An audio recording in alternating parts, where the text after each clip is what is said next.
Mark, what'd you feel from a energy standpoint defensively in the second half, particularly just, that third quarter stretch where you overwhelmed them? Excuse me. Yeah. Pretty good. I thought, first half, okay. They played well too, but the first couple minutes of the third quarter, okay. And then we really cranked up the pressure and the help, and did so with discipline. It wasn't like reckless. I thought we really tuned up there and did a really good job of making everything hard on them. It led to some offensive rhythm for us. Maxey really had it going in the first half. What did you feel like changed for you guys to slow him down in the second half? Yeah, first of all, he's a really good player, so sometimes really good players, have their way.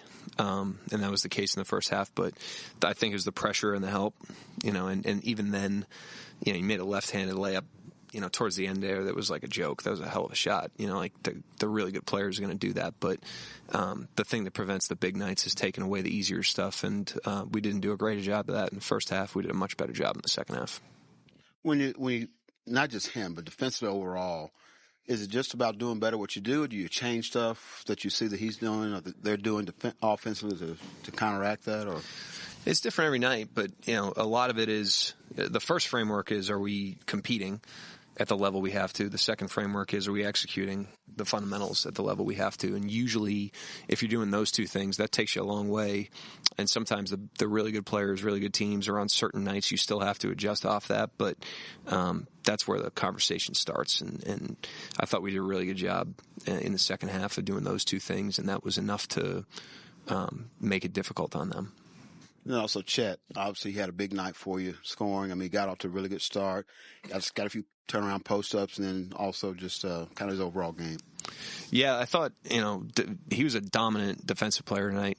First and foremost, he was great at the rim, great in the help, great in the coverages. He really played at a high level on that end of the floor, and that just changes our team when he's in that mode.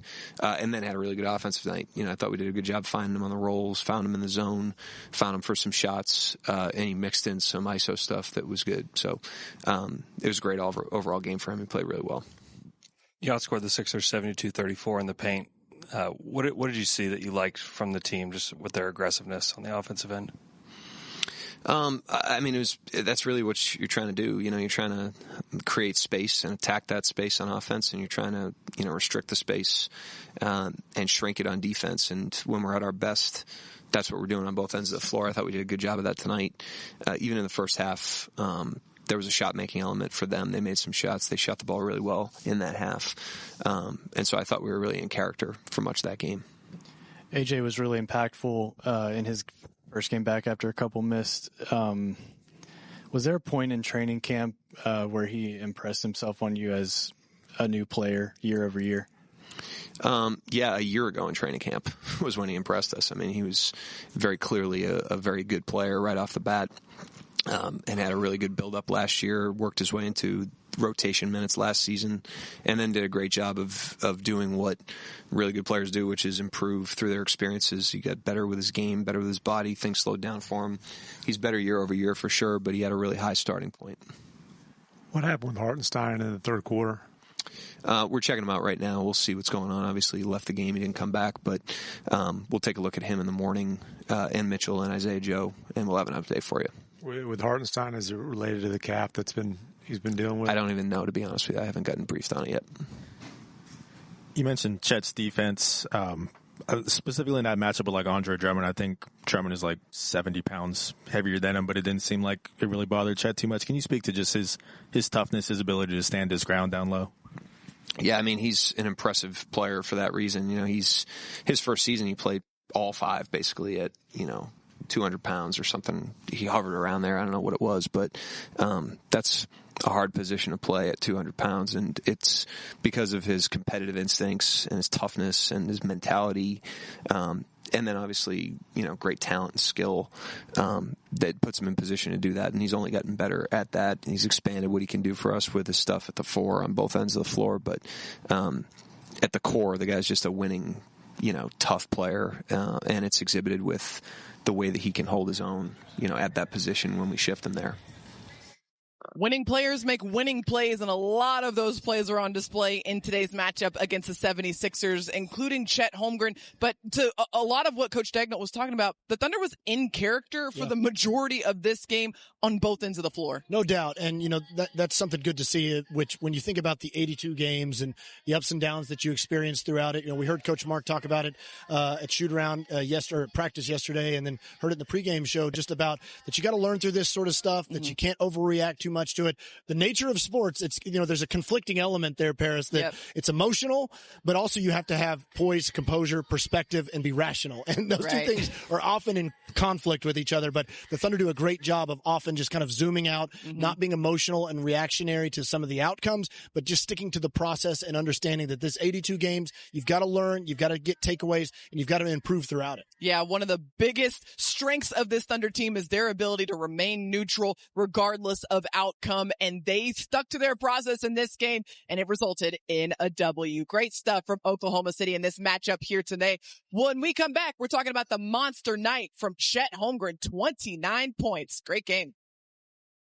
A great game on this Sunday matinee. The Thunder defeating the 76ers 129-104 inside of Paycom Center. And it is time now to take a look at today's player of the game. And this one, it goes to Chet Holmgren. Incredible composure on both ends of the floor. An absolute monster night. I love some of the moves that we saw from Chet. Obviously, the rim protection. Coach Monk talked about what an elite level defender he was, especially on this night. But, we saw some of the stuff from Chet that he has worked so hard on this summer, over the summer, Paris, which is really taking advantage of some of the mismatches that he gets when smaller players switch on to him. That was a big focus for Chet, and something that could pay dividends for the Thunder going forward is that you want to cross match, you want to put a smaller player on him. Chet's growing more and more comfortable going to the block and using his size to shoot over those players. Another element to this game that I thought was interesting, Coach Daigneault brought it up post-game, a lot of his blocks against a guy like Andre Drummond, where he's giving up a ton of size, and Chet absolutely fearless in what Coach Daigneault calls moment of truth plays. He just does an incredible job of, again, not necessarily absorbing the contact, but just sticking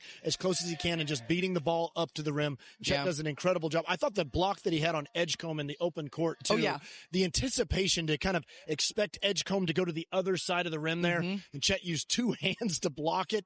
That was just elite rim protection from Chet Holmgren. And one thing I learned about Chet, and this was from your sit down with him in the most recent episode of The Path, high IQ guy. This guy just loves watching film, learning the game, and getting better. And it shows, like we saw today inside of Paycom Center. Well, he wasn't the only one that scored over 20 in this game. We got to talk about Shai Gilgeous-Alexander, who put up 27 in this one. And Royce, it was through incredible efficiency. Obviously, Philadelphia trying to take away the paint for Shai. He said that's no problem at all. I don't know if it's fair to describe 27 points in the NBA as comfy. That was like a comfy 27 for SGA. 10 of 13 shooting, the variety of moves, the oohs and the ahs that he generates from the crowd consistently. He gets to his spots, knows the shots that he wants to get to. I mean, again, creates new ones that I don't know how you can sometimes slow down this guy for the efficiency that he plays with. He was 0 of 2 from 3 in this one, so that means that he was 10 of 11 on 2-point shots in this game. Just incredible efficiency from Shai. And a lot of that in the mid-range for Shai in this game. A true 3-level scorer. You take one of his options away, he's got 2 more to throw right back at you. Incredible stuff from SGA and the Oklahoma City Thunder in their win against the 76ers inside of Paycom Center.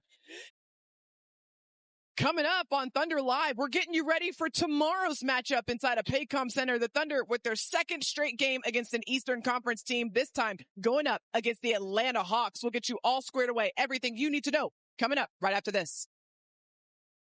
The Thunder improved to 15-1 at home with a 129-104 victory over the 76ers. And after the game, our very own Nick Gallo got a chance to chat with Aaron Wiggins. Let's listen in. Aaron, just a tenacious defensive second half for you all. How were you all able to overwhelm them in such a short period of time? Yeah, I thought we just did a good job getting back to, our style of play and our standards. Third quarter, we turned it up a little bit midway through, and we were able to kind of get going.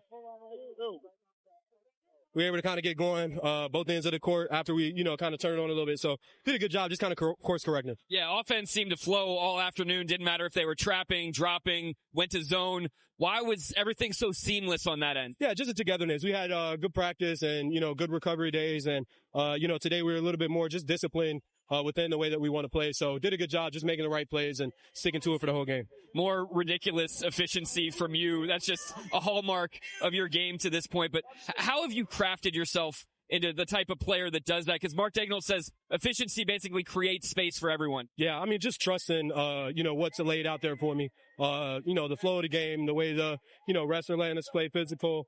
Just going out there and trusting what we have. It's worked for me a lot, so it's hard for me not to trust it. Great punch from you tonight. Great effort by the team. Congrats. Yes, thank you.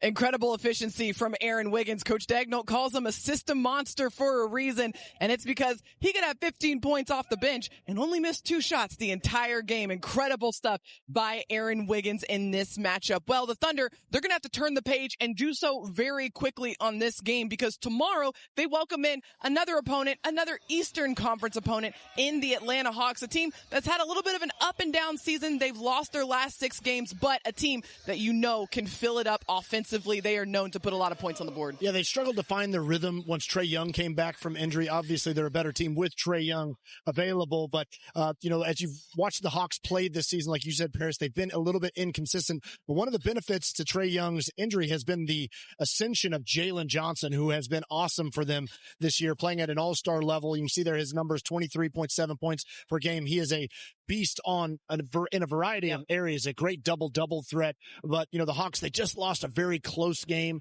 to the Knicks last night. This is a very competitive team that has been in a lot of games. They just haven't been able to execute down the stretch and get the stops that they needed to, or otherwise they'd have a much better record than they do. Well, this is the second meeting between these two teams this season. The last time these two teams played, it was out in Atlanta, and the Thunder, it was a pretty kind of muddy game until the third quarter, big third quarter for OKC, and they were able to walk away victorious. Jalen Johnson didn't play in that game. No Kristaps Porzingis. So it's going to be a little bit of a different test, especially on the second night of a back-to-back. Yeah, and Onyeka Okongwu has really grown as an offensive player. He hit 6 threes in that game against the Knicks last night. So, there's a variety of players that you've got to be locked into for the Atlanta Hawks. They love to spread the floor. That's a signature of Quinn Snyder. He talks about the blender and getting defensive players to chase the ball against them. So that'll be an interesting contrast with the Thunder's disruptive tendencies versus the blender nature of a Quinn Snyder team. Yeah, good point, because the Atlanta Hawks, they move the ball and they do so at an all-time rate, leading the NBA in assists per game. Just a reminder, that game tips off at 7 p.m. Central Time, but be sure to tune in 30 minutes early because me and Royce, we've got you covered on Thunder Live at 6:30. Gonna be a good one here inside of Paycom Centers. The Thunder square off against their 6th Eastern Conference opponent of the season in the Atlanta Hawks. That wraps us up here inside of Paycom Center, and what a fun Sunday inside of this building. Oklahoma City putting together a massive second half performance to defeat the 76ers and improve to 5-0 against the Eastern Conference this season. Their next test going to be inside of this building tomorrow against the Hawks. Until then, thanks so much for tuning in. Have a great rest of your day. Shit!